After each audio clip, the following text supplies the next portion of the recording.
Welcome. Today we will talk about corporate social responsibility and various elements of it that are being practiced in the workplace or in some cases recommended by politicians and various stakeholder groups. Business ethics and business sustainability is all about serving the needs of your customers, your clients, your stakeholders across the globe in a socially responsible and economically efficacious manner. Business is expected to achieve its core value in conformity with the values of morality and legality at all times. So that basically means that business should act in a profitable, legal, and moral manner consistently, regardless of the location or place. Every safe building stands on a strong foundation. Similarly, every ethical and sustainable organization should stand on a foundation that is strong. Similarly, every organization that is ethical and sustainable should stand on a foundation that has strong values, legal compliance, and high ethical standards. Values are rankings or priorities that a person establishes for one's norms and beliefs. Deeply held values can drive your behavior. Moral values are generally held to be intrinsic to each person. And Archie Carroll categorized responsibilities into 4 areas: economic, legal, ethical, and discretionary. So economic responsibilities basically meant, if you're a manager or the founder, you have to be responsible for making a profit for the organization. Legality basically means you have to obey the rules and regulations. And ethics is the expectations of how the firm should conduct its business. So in other words, we need to go beyond the economics of profitability and legal compliance to being an ethical corporation. So we need to go beyond the law. And then finally, discretionary is voluntary choices in terms of how you want to contribute to the society or the community where you're operating. So this is where perhaps the social responsibility part comes in, to go beyond the economics, the legal, and ethics to be a socially responsible organization by choice.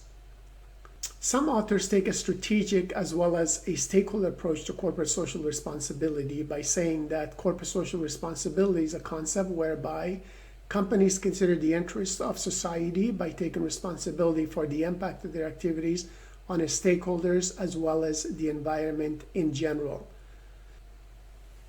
So corporate social responsibility is a way firms integrate social, environmental, and economic concerns into their values, culture, decision-making, strategy, and operations in a transparent and accountable manner, and thereby establish better practices within the firm, create wealth, and improve society at the same time. Corporate social responsibility is a strategic approach for firms to anticipate and address issues that are associated with their interactions. Social responsibility, at least to some reasonable degree, may be in the long-term interest of businesses. Many researchers have actually confirmed this conclusion.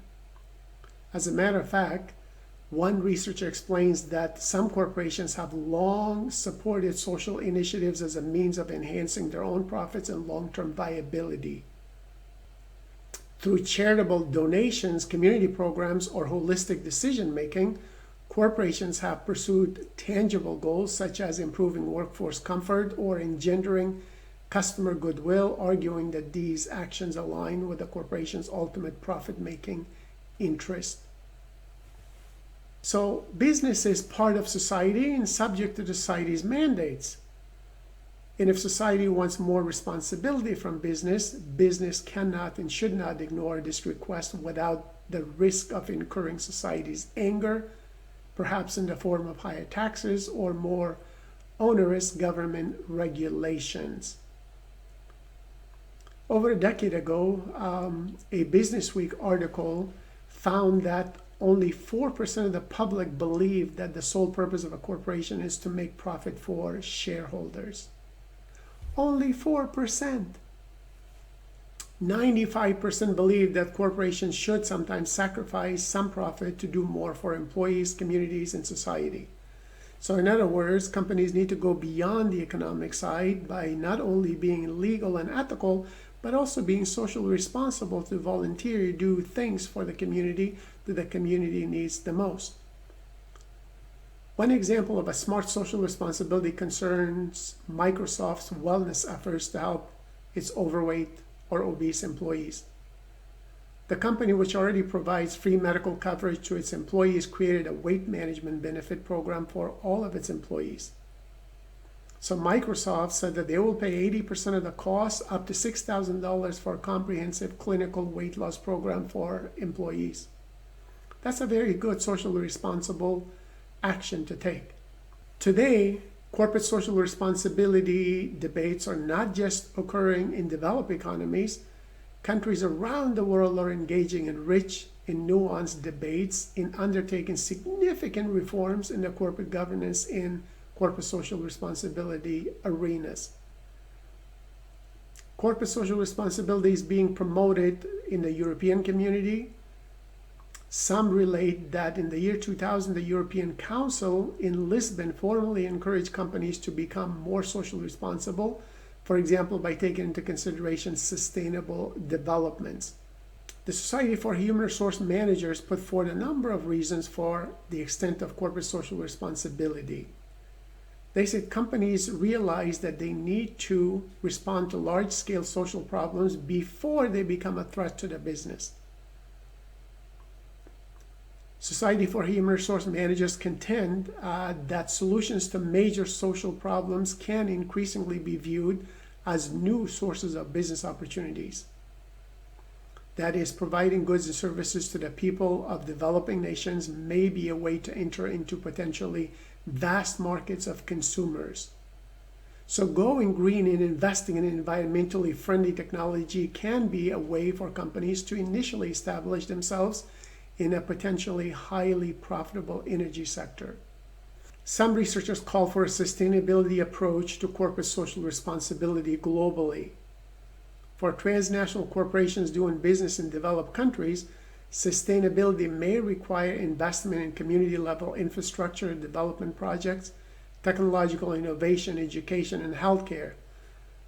As these investments lead to greater productivity and better product quality, workers and producers can earn higher incomes, allowing the local population to enjoy a higher standard of living. The United Nations now has a business initiative on corporate social responsibility called the United Nations Global Compact, whereby companies can join and thus voluntarily agree to make improvements in human rights, labor, the environment, and combating corruption. The World Bank has an internet course on social responsibility called CSR and Sustainable Competitiveness, offered by its educational and training division, the World Bank Institute. The corporate social responsibility course is designed for high-level private sector managers, government officials and regulators, practitioners, academicians, and journalists. Hopefully you can take some of those courses through the World Bank. The World Bank, in order to fully explicate corporate social responsibility, indicates several components, which include: number 1, environmental protection; number 2, labor security; number 3, human rights; number 4, community involvement; number 5, business standards; number 6, marketplace; number 7, enterprise and economic development; number 8, health protection; number 9, education and leadership development; and number 10, human disaster relief. Many American states have enacted statutes called constituency statutes to allow the directors and officers to consider other constituent groups, often called stakeholders, who are directly or indirectly affected by the corporation's activities. So a majority of the American states have actually enacted the constituency statutes, which authorize managers to take into consideration a range of non-shareholder interests in addition to those of the shareholders alone. For example, in Florida, directors are now permitted to consider in making decisions a variety of factors not directly related to maximizing value for the shareholders. These broader stakeholder factors encompass the long-term interest in prospects of the corporation and its shareholders, as well as the social, economic, legal, or other effects of any corporate action on the employees, suppliers, customers in the communities where these corporations and their subsidiaries actually operate, as well as the economy of the state or nation in general. In marked contrast to the corporate constituency statutes, as well as the traditional corporation itself, is actually a new legal business concept called the social benefit corporation. So the social benefit corporation is basically a new entity, also called a benefit corporation or simply B corporation. This new form of business enterprise has been created to provide a corporate legal structure for social entrepreneurs, that is, those business people who aim to deliver not only financial benefits to the shareholders, but also social benefits for local community and society at large by means of a double bottom line of profit in social benefit, or a triple bottom line of social, environmental, and economic concerns. The social entrepreneurs believe social good can be produced along with profits in desired hybrid forms of organization to smooth a single enterprise path to realizing both goals. Some researchers state that proponents of social enterprise believe that such businesses can combine the dynamism of a for-profit firm with the mission-driven zeal more typical of a non-profit enterprise. Regarding social entrepreneurs, some add that while they plan to tackle social problems with business-like ideas and discipline, they also hope for some freedom from the pursuit of profit maximization.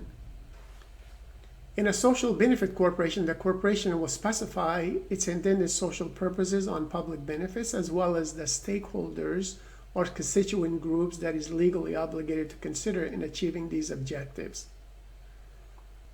That is, it is pursuant to this form of doing business the legal duty of corporate directors to consider the consequences of corporate actions, such as moving facilities from one state to another or overseas, layoffs and downsizing, and takeovers and mergers, or even groups other than the shareholders. Moreover, the directors are allowed to consider social responsibility and environmental objectives equal to or even greater than achieving profits. The social benefit corporation is committed to legally make a material and positive impact on society as a whole, including the environment, as well as to consider the interest of stakeholders or constituency groups other than shareholders alone. The social benefit corporation also must file an annual benefit report to the shareholders that includes a description of the ways that the company pursued the general or specific public benefits and the extent to which these benefits were actually achieved. The critical difference between a social corporation and a constituency statute is that in a corporation's constituency statute, the director of the corporation may consider other stakeholder groups than the shareholders, but with a social benefit corporation, the directors must consider other stakeholders. You probably have heard of Ben & Jerry's ice cream, right? So I had a chance to actually meet with Mr. Jerry, one of the founders of Ben & Jerry's ice cream, when he presented to our students and faculty and community members who came to Nova Southeastern University for a presentation during 2017. According to Jerry Greenfield, similar to religion and governments, business has a huge impact on the community. The challenge for most firms is that businesses tend to only look out for themselves and their stockholders. Both Ben and Jerry observed that some businesses were acting in a selfish manner as they operated only to make money. In other words, they were operating out of greed. So Ben and Jerry came up with a new definition for business. They said organized human energy plus money equals power. So organizations have a lot of power in some cases. Using this formula, Ben and Jerry aim to continue expanding their business while using their business power to contribute towards social and environmental issues. According to Ben and Jerry, as you give, you receive. As you help others, others help you. As your business supports the community supports your business. As you help others, good things come to your business. Mr. Jerry mentioned that we only get what we measure. In business, we usually measure the bottom line, which can lead to social and environmental problems because sometimes people become too greedy. So businesses should have a spiritual side and measure their community and goodwill contributions as well. At Ben & Jerry's, they have a two-part bottom line to measure annually. Number one, how much money did we make this past year? And number two, how did we improve the quality of life in the community or communities where we operate? So they measure both and they report both results to their stockholders and other relevant stakeholders.